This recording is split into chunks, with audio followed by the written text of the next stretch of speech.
Bonjour à tous. On commence ce tour de la presse sportive par l'horreur hier à Barcelone. Dans l'après-midi, une camionnette a foncé dans la foule sur l'avenue de la Rambla, tuant 13 personnes. En Espagne ce matin, tous les journaux de la presse sportive rendent hommage aux victimes de ce terrible drame. Sport illustre sa une avec une photo de Barcelone éclairée, avec ce titre en catalan « Unis nous sommes forts ».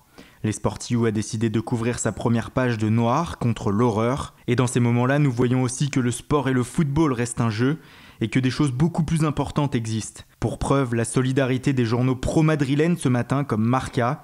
Aujourd'hui, nous ne pouvons pas parler de sport, titre le quotidien, qui illustre sa une avec les premières pages de différents journaux européens. Enfin, AS aussi s'associe à la douleur de ce tragique événement, avec une compilation des différents tweets de solidarité venant du monde entier. L'horreur s'affiche aussi à la une de Mundo Deportivo ce matin, mais le journal catalan a décidé aussi de parler football, et nous aussi. L'actualité mercato du FC Barcelone y est évidemment relayée. Selon le média, le Barça pourrait avancer la venue du défenseur de Palmeiras, Yerry Mina, qu'il suit depuis plusieurs années. Le joueur de 22 ans, auquel le Barça voulait donner du temps de jeu avant de venir en Europe, pourrait arriver dès cet été et intégrer directement l'effectif des Blaugrana. Un groupe que va quitter Mounir El Haddadi. Le joueur, selon le Corriere dello Sport, aurait dit oui à la Roma. Cependant, un problème pourrait intervenir. Les Catalans pourraient demander plus que les 20 millions d'euros voulus initialement. Du côté du Real Madrid, une piste revient à la une ce matin, celle menant à David De Gea. Selon le site internet du Sun Sport, les merengues pourraient retenter de faire venir le gardien de Manchester United dans la capitale espagnole. Il pourrait transmettre une offre de 50 millions d'euros aux Mancuniens.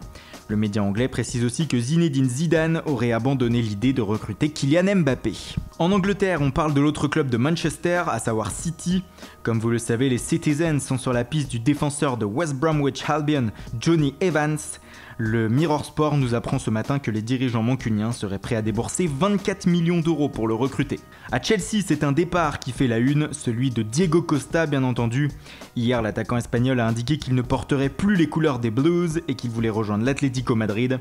Pour cela, les champions d'Angleterre demanderaient 22 millions d'euros aux Colchoneros, selon le Sun Sport. Une information qui ne devrait pas plaire à Costa qui avait demandé dans un communiqué hier à être libéré de son contrat. Et enfin on termine par l'Olympique lyonnais qui cherche un milieu de terrain pour terminer son mercato estival.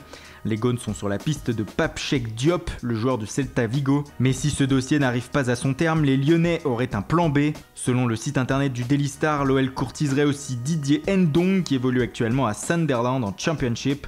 Les Black Cats se seraient même déjà résignés à perdre leur milieu de terrain. Voilà, c'est tout pour ce matin. Merci pour votre fidélité. Bonne journée et bon week-end à tous. Et rendez-vous dès ce soir pour un nouveau journal du Mercato.